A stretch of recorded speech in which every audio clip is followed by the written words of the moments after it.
Hello friends, आज आपण heat exchanger डिटेलमध्ये थोडंसं कन्सेप्ट शिकणार आहोत. याच्यामधला मेन पार्ट जो आहे तो म्हणजे को current and counter current flow pattern. Heat exchanger जर का म्हटलं तर आपल्याला जनरली माहिती आहे की हीट एक्सचेंजरमध्ये मेनली हीट ट्रान्सफर होण्याचं काम होतं. म्हणजे एक हॉट फ्लुईड जर का असला आणि एक कोल्ड फ्लुईड जर का असला तर हॉट फ्लुईडमधनं हीट ट्रान्सफर होऊन कोल्ड फ्लुईड ॲब्सॉर्ब करतं. मग हा जो कन्सेप्ट राबवण्याकरता नेमकं हीट एक्सचेंजरमध्ये काय होतं की ज्या पद्धतीने हॉट फ्लुईडकडनं हीट कोल्ड फ्लुईडकडं कशा पद्धतीने जाते व किती प्रमाणात जाते हा कन्सेप्ट आज आपण शिकणार आहोत.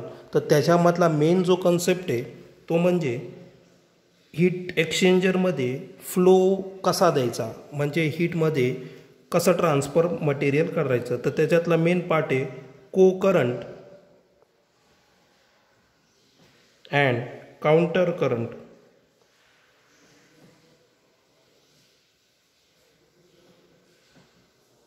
Flow pattern. या पॅटर्नमध्ये आपण हीट कशी घेणार किंवा हीट कशी देणार व त्याचा काय इफेक्ट येतो हे टेम्परेचरमध्ये शिकणार. एक एक्झाम्पल आपण कन्सिडर करू की बाबा एक हीट एक्सचेंजर आहे, shell and tube heat exchanger आहे.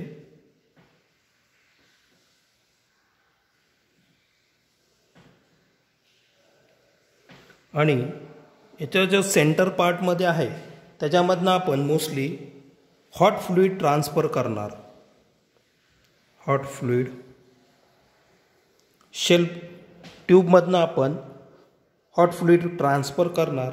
सेम शेल साईडकडनं आपण कोल्ड फ्लुईड ट्रान्सफर करणार.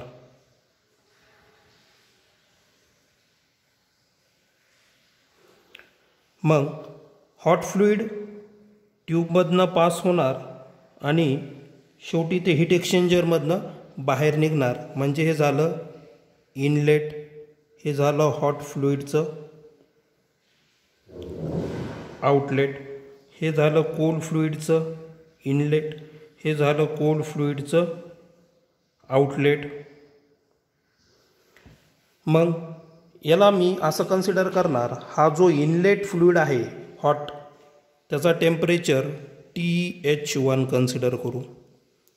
हा जो TH1 म्हणजे हायर साईड टेम्परेचर, जसं जसं ही फ्लुईड पास होणार तसं तसं याचं टेम्परेचर कमी कमी होत जाणार. का? कारण की याची जी हीट आहे ती ॲब्सॉर्ब करून कोल्ड फ्लुईड, आणि जसं जसं कोल्ड फ्लुईड ट्रान्सफर होणार तसं तसं त्याचं टेम्परेचर वाढत जाणार. म्हणजे हॉट फ्लुईडचं टेम्परेचर बाहेर निघूस तर कमी होणार, त्याला मी कन्सिडर करतो TH2. सेम कोल्ड फ्लुईड जेव्हा इनलेट होतं तेव्हा त्याचं टेम्परेचर कमी राहणार, थंड असल्यामुळं त्याचं टेम्परेचर मी कन्सिडर करतो TC1. तसंच हीट एक्सचेंजरमधनं ते बाहेर पडलं की त्याचं टेम्परेचर वाढणार आणि त्याचं वाढून टेम्परेचर TC2 कन्सिडर होणार. आता ह्यामध्ये बघा फ्लुईड कसं पास होणार. हॉट फ्लुईड ह्या डायरेक्शनने बाहेर निघणार, कोल्ड फ्लुईड पण ह्या डायरेक्शनने. म्हणजे याच्यामध्ये असं दिसतं की हॉट फ्लुईडची डायरेक्शन आणि कोल्ड फ्लुईडची डायरेक्शन एकच आहे, एकच प्रमाणात आहे. समजा हे हॉट फ्लुईड आहे, याची डायरेक्शन हीच आहे आणि कोल्ड फ्लुईडची डायरेक्शन हीच आहे. दोन्ही एकाच डायरेक्शनने पॅरलल फ्लो टाईप वाहतात. म्हणून याला आपण को करंट किंवा पॅरलल फ्लो करंट असं कन्सिडर करतो. ज्या फ्लुईडचं हॉट फ्लुईड आणि कोल्ड फ्लुईड दोघांची डायरेक्शन सेम साईडला आहे त्याला आपण को करंट किंवा पॅरलल फ्लो असं कन्सिडर करतो. मग जेव्हा दोघांची डायरेक्शन सेम असणार मग त्यावेळेस त्यांचा टेम्परेचरवर कसा इफेक्ट येतो तो एका ग्राफवर आपण समजून घेऊ. हा एक ग्राफ आहे 0L. L म्हणजे टोटल इथून स्टार्ट होती ही लेंथ हीट एक्सचेंजरची 0 आणि मॅक्झिमम लेंथ काय असेल 1.5 मीटर 2 मीटर 5 मीटरचं हीट एक्सचेंजर असेल. तर ह्या केसमध्ये बघा आता पहिला हॉट फ्लुईडचं टेम्परेचर सगळ्यात जास्त असतं या सिस्टीममध्ये. जिथं इनलेट होतं ते टेम्परेचर सगळ्यात जास्त आहे, त्यामुळे याला मी इथं कन्सिडर करतो एक्स डायरेक्शनला. हा झाला तुमचा TH1.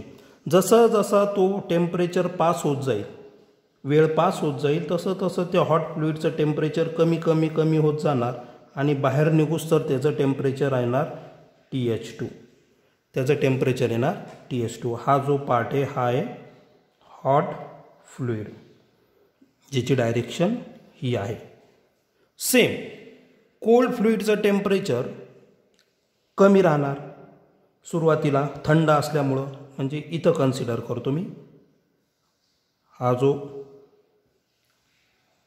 एक्स ॲक्सिस आहे इथं टेम्परेचर कन्सिडर आहे आणि इथं वाय ॲक्सिसवर लेंथ कन्सिडर आहे, म्हणजे लांबी. मग जसं जसं कोल्ड फ्लुईड थंड आहे सुरुवातीला म्हणून याचं टेम्परेचर TC1 राहणार. पण जसं जसं टाईम त्याच्यातनं पास होत जाणार थंड पाण्याचं टेम्परेचर वाढत जाणार आणि ते येणार TC2. ते येणार TC2. तर TC1मधनं वाढून बाहेर निघताना कोल्ड फ्लुईड TC2. हा झाला कोल्ड फ्लुईड. याची पण डायरेक्शन सेम ही आहे. हा झाला दोन्ही पॅरलल. हा झाला दोन्ही पॅरलल. मग हा जो ग्राफ काढला आपण हा कोल्ड फ्लुईड आणि हॉट फ्लुईडचा रिलेटेड आहे. फॉर कोल्ड फ्लुईड आणि हॉट फ्लुईडच्या रिलेटेड हा आहे. याला म्हणतात टेम्परेचर लेंथ कर्व. याला म्हणतात टेम्परेचर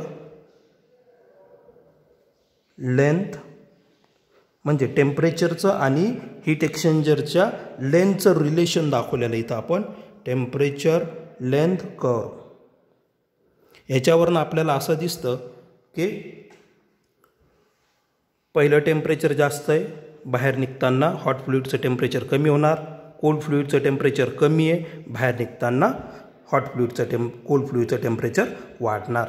हा कन्सेप्ट जो आहे एक डायरेक्शनमध्ये हीट पास होते तो आहे को करंट किंवा पॅरलल फ्लो. को करंट याला म्हणतात को करंट फ्लो और पॅरलल फ्लो. हे हीट एक्सचेंजरमध्ये आपण अशा पद्धतीने दोन फ्लुईड एकमेकांमध्ये पाठवू शकतो. सेम हे झालं को करंट. आता काउंटर करंट फ्लो काय तो आपण समजून घेऊ.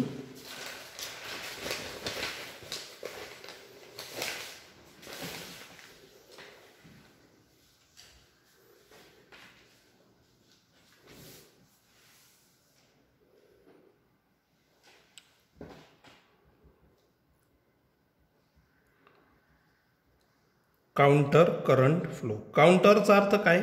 एकमेकाच्या विरोधात, एकमेकाच्या अपोजिट साईडला. समजा same shell and tube heat exchanger consider करू.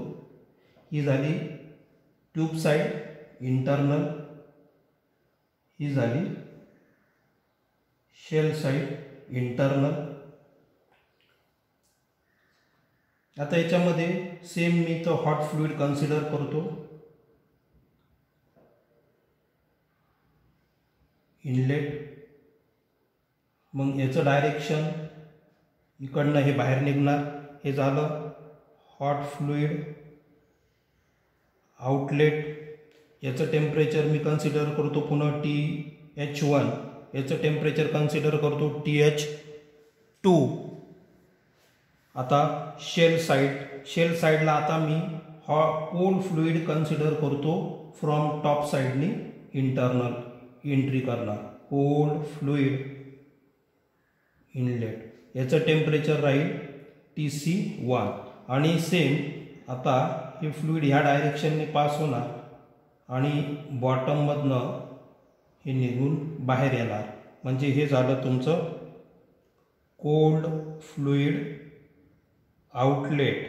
याचं टेम्परेचर कन्सिडर करू TC2. आता बघा याच्या केसमध्ये सगळ्यात हायेस्ट टेम्परेचर आहे ते TH1 आहे.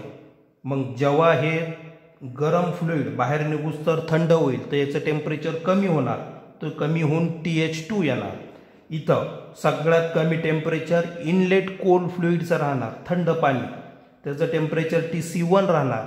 पण हे जसं टाईम होल्ड होईल, मटेरियल आतमध्ये होल्ड होईल, तर हॉट फ्लुईडचं असलेली हीट ही ट्रान्सफर होईल कोल्ड फ्लुईडमध्ये आणि कोल्ड फ्लुईडचं टेम्परेचर वाढेल. मग जसं हीट एक्सचेंजरमधनं ते टोटली पास होऊस्तर बाहेर निघूस्तर कोल्ड फ्लुईडचं टेम्परेचर बाहेर निघूस्तर वाढलेलं राहील. म्हणजे तो TC1 वरनं हायर साईडला जाईल TC2ला. आलं का लक्षात? तर अशा पद्धतीने हीट एक्सचेंजर फ्लो होते. आता ह्या केसमध्ये बघा, माझी हॉटची फ्लुईडची डायरेक्शन काय आहे? ही साईड आहे. हॉट फ्लुईड इकडं चाललं आहे. पण at the same time cold फ्लुईडची डायरेक्शन माझी अपोजिटला आहे. ही झाली अपोजिट, हे झालं कोल्ड फ्लुईड. म्हणजे काय की हॉट फ्लुईड एक डायरेक्शनला जात आहे, कोल्ड फ्लुईड सेकंड डायरेक्शनला जात आहे, काउंटर करंट होतोय, म्हणून याला काउंटर करंट फ्लो पॅटर्न म्हणतात. याला काउंटर करंट फ्लो पॅटर्न म्हणतात. सेम याचा आपण ग्राफ बघू. टेम्परेचर रिलेटेड कर्व लेंथचा. हे झालं एक्स ॲक्सिस, याच्यावर मी टेम्परेचर कन्सिडर करतो स्केल. ही झाली वाय ॲक्सिस, याच्यावर हीट एक्सचेंजरची लेंथ कन्सिडर करतो.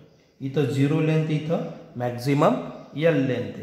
मग आता ह्या केसमध्ये बघा काय होणार, मी आता अपोजिट डायरेक्शनला कन्सिडर करतोय ना, तर मग मी आता अपोजिट हॉट फ्लुईड बघा ह्या पद्धतीने दाखवतो की बाबा ही या साईडला चाललं आहे. हे झालं हॉट फ्लुईड, हे झालं हॉट फ्लुईड आणि कोल्ड फ्लुईड अपोजिट डायरेक्शन याच्या ही दाखवतोय.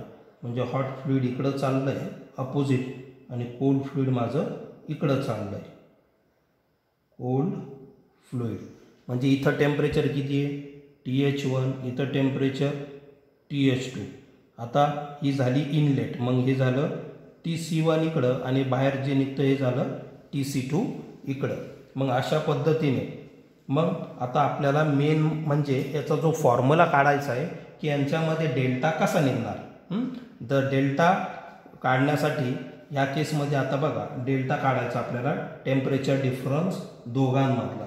तर delta TH1, delta capital delta TH delta T1 असं कन्सिडर करू की या टेम्परेचरमध्ये हा आपला डेल्टा इकडं T1 राहील, हा डेल्टा T2 राहील. मग आता मला ही व्हॅल्यू काढायची डेल्टा T1, दोघांचा डिफरन्स. मग डिफरन्स कसा राहणार TH1 मायनस TC2, कारण की हे या साईडला आहे. तर डेल्टा T1 इकडं कन्सिडर केलं मी, तर TH1 मायनस TC2. ध्यानात ठेवा मोठ्यामधनं छोटा मायनस होतो कधी पण. इथं टेम्परेचर जास्त आहे म्हणून हे मायनस होणार, म्हणून इथं फॉर्म्युला काय TH1 मायनस TC2. सेम आता डेल्टा T2 काढायचा आहे, डेल्टा T2. तर या केसमध्ये इथं टेम्परेचर कोणतं जास्त आहे, हॉटचंच जास्त राहणार, म्हणून इथं काय येणार TH2 मायनस TC1. हा डेल्टा Tची व्हॅल्यू म्हणजे टेम्परेचर डिफरन्स दोघांमधलं किती. सेम हे झालं काउंटर करंटमधला फॉर्म्युला. हा फॉर्म्युला पाठ करा. या पद्धतीने आपल्याला काउंटर करंटचं जर का एक्झाम्पल आलं प्रॉब्लेम, तर त्यावेळेस आपल्याला हा फॉर्म्युला वापरायचा आहे की टेम्परेचर डिफरन्स कसा येणार. सेम पॅरलल फ्लोमधलं फॉर्म्युला घेऊ. पॅरलल फ्लोमध्ये बघा मी इथं याला TH1 कन्सिडर करतो, याला डेल्टा T2 कन्सिडर करतो. मग मला डेल्टा T1 काढायचा आहे. डेल्टा T1 मी कसा काढणार, इथं मॅक्झिमम टेम्परेचर कोणतं आहे TH1, म्हणजे TH1 मायनस कमी टेम्परेचर इथं कोणतं ह्या साईडला TC1, म्हणून डेल्टा T1 कसा निघाला माझा TH1 मायनस TC1. सेम इकडं डेल्टा T2 काढायचा आहे मला. डेल्टा T2 कसा काढणार, इकडच्या साईडला बघा TH2, हॉटचं टेम्परेचर हमेशा जास्त म्हणून high temperature minus low temperature minus TC2. म्हणजे हा झाला फॉर्म्युला पॅरलल फ्लोसाठी. ध्यानात ठेवा पॅरलल फ्लोसाठी डेल्टा T1 काढायच्या वेळेस TH1 minus TC1 1 inlet minus होतं. डेल्टा T2 कसा निघतो आउटलेट मायनस, पण काउंटरच्या याच्या विरुद्ध आहे. काउंटरमध्ये कसा फॉर्म्युला निघणार inlet minus outlet, inlet minus outlet. ह्या केसमध्ये पण बघा outlet minus inlet, outlet minus opposite म्हणजे अपोजिट डायरेक्शनचे फॉर्म्युले घ्यायचे. तर हा सगळ्यात इम्पॉर्टंट फॉर्म्युला आहे. याच्यामध्ये हे कन्सेप्ट इम्पॉर्टंट आहे प्रॉब्लेम सॉल्विंगसाठी.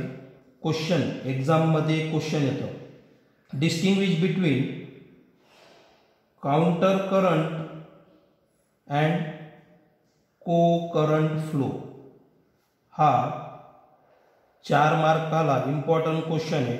डिस्टिंग्विश बिटवीन येतं, तर हे जे शिकवलं याच्यावरनं कमीत कमी 7 ते 8 पॉईंट तयार करून लिहिणं आहे. तर अशा पद्धतीने इनलेट इकडं आउटलेट तिकडं डिटेलमध्ये एक्सप्लेन करायचं. त्याचा फॉर्म्युला पॅरलल फ्लो म्हटलं तर एक साईडला दोन्ही फ्लो राहणार, काउंटर करंट म्हटलं तर दोन्ही अपोजिट डायरेक्शनला फ्लो राहणार. हा 4 मार्काला डिस्टिंग्विश बिटवीन ह्या कन्सेप्टवर